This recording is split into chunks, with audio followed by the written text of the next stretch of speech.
Hi again, and you're back with Diogenes Lamp, but we're doing something a little different today. This deals with the volume control and also balance control on your stereo. Eventually your stereo, you start to get scratchy volume, just from dust getting into the controls. And then it gets to the point where the balance will only let one speaker work. So you got to solve this issue. You don't have to buy a new stereo. You could solve it, in most cases pretty easy. Anyway, so this here is a Luxman R115, which I bought new in 1988 for $850. So it was like a really top of the line, it's made by the same company as Alpine. I don't even think they bring in Luxmans anymore. I'm not really sure, but it was made by Alpine. I had an Alpine car stereo, and I thought it was one of the best, which it was, and at that time. So I said I'm going to treat myself to a stereo. Basically I was working my first job, and that's it. So basically throughout my life I didn't really use it that much, and then I got to a point where I finally hooked it up to my TV set as a auxiliary sound system, even though it's only 2-channel. It works really nice. Then I started having trouble with it, and I just took it and bagged it up and put it aside and used another one for a while.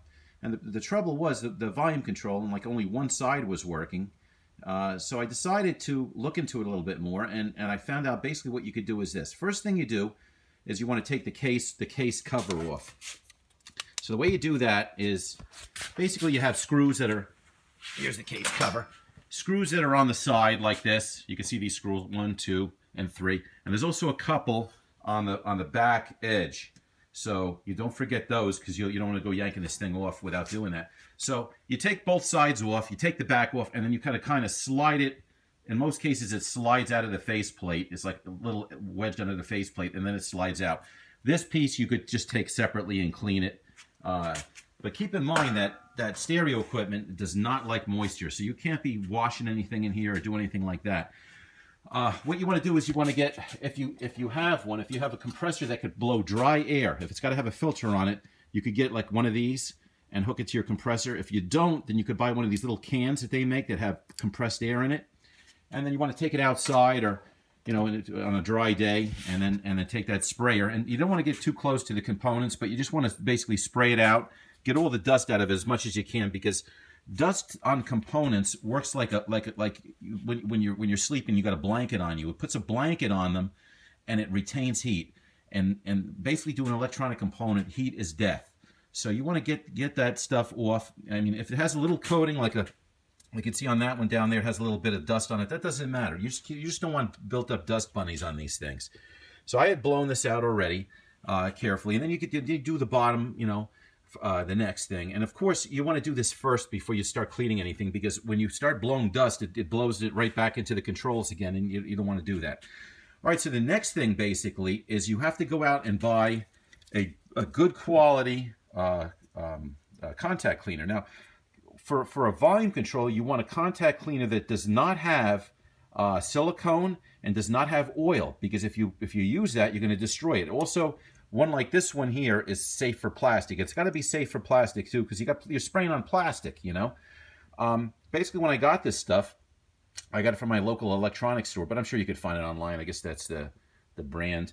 I tested it on a little transistor radio that I had. Basically, I took the back off. It had a little plastic cellophane cover over the control. I gave it a little zap, and that was it. And basically, that's another thing. When I went to the electronics store, the guy recommended, he says, don't saturate it. Give it a little zap, a little shot, and then move the control the full, of course, unplugged with the power off, because you could blow something up. Even if you have the power off, you got to have it unplugged. No power. And if it's like a radio, a portable radio, no battery in there. You take that battery out, because you got to remember, that's getting power full time. When the switch goes on and off, it turns it on and off, but there's power in there, and if you spray a liquid in there, which it is for a couple seconds till it evaporates, you're gonna short something out, or you could have a problem. So be sure to unplug it or take the battery out, run it up and down, wait for it, give it a few minutes to dry, and if you want to do it on a dry day, then plug it in and try it and see if you got static, and then if not, then repeat the process. Unplug it, disconnect the battery, if it has a battery, and do it again. Anyway, so what I did is I got in here. I had two problems with this. I had basically, and you don't have to disassemble the whole thing. Disassemble the whole thing. You could see in there, like right in this area, if you're going to look when I put the light up, it's got the pot for it. This is a device that's basically what the rod of the knob goes into. And you just basically, where you find an opening on the side, give it a little shot and then roll it up and down and then test it. If it's not enough, go back, give it a little shot, roll it up and down and test it. And that's what I did. I had to give it like 3 or 4 shots, and that was solved. Then down in the bottom there, if you can see towards the bottom more, you have that one, which is, I'll point it with my finger, and then you got to look back with the light when the light's in there. See that one there?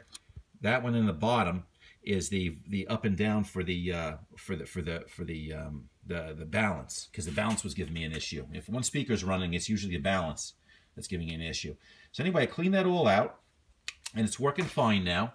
So I'm just going to put the cover back on, and just wanted to give you a quick tip on something that you could do without anybody's help, or reaching into your pocket. This spray cost about it was like $10 or something like that. See, not too expensive, and you could use it on. You could start using it on vintage car radios. You could use it on transistor radios.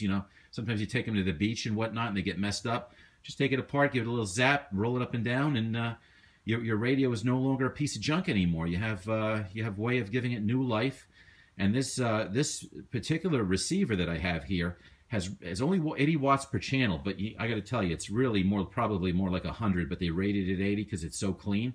But it sounds so much better than the other one that I have, which is like I think it's a Kenwood or something. Not that Kenwood's bad. It's just that it's just a cheaper version of a Kenwood. It's like one of those ones that came in a rack system or whatever. But anyway, I'm gonna put this baby back into service, and I'm gonna have some nice sound when I'm watching YouTube and other TV shows. Anyway, so thanks for watching.